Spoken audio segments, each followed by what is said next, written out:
Cagayan de Oro City LGU gipadadaan og show cause order sa Department of Natural Resources and Environmental Management Bureau 10 tungod kuno sa kalapasan ini sa city sanitary landfill.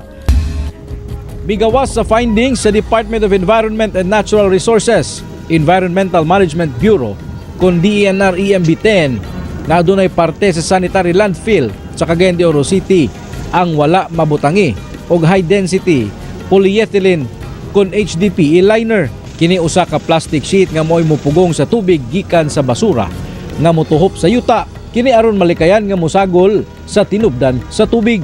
Gawas niini ilasab nakita sa gipahigayong inspeksyon niadtong August 7, 2024 nga wala nagaandar ang water treatment facility sa maong landfill.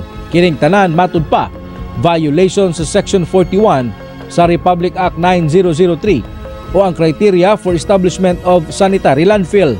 Gibisita sa GMA Regional TV1 Mindanao ang buhatan sa DENR EMB10 apan wala pa sila naghatag og komento. Gibutyag sab sa Cagayan de Oro City Local Environment and Natural Resources Office ilahan ang gitubag ang maong show cause letter. Gihimo to siya tungod kay ang cell number 3 wala pa manggod na human, kay ang budget lagi for cell number 3 karon naman sa panahon ni Mayor Clark, so daghan proseso.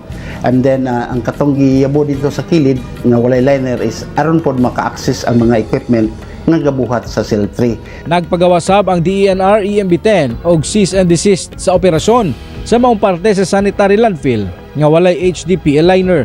December 12 ato nagyong ipa-stop ang maong pagbutang dito sa maong location. Nga before mag-March 31 ilan nang mabayaran ang maong obligasyon dito sa Morisco, kay Morisco man atong linya. So kami sa Clenro wala may mahimo kung wala pag-i kurente, pero among paningkamutan among paningkamutan nga bisan og wala pa ang kurente aron lamang nga dili mapuno kay lanin niya na rabasab ting ulan na aron dili mapuno ang atong shipment, kami among i-assure nga sa kanunay among i-recirculate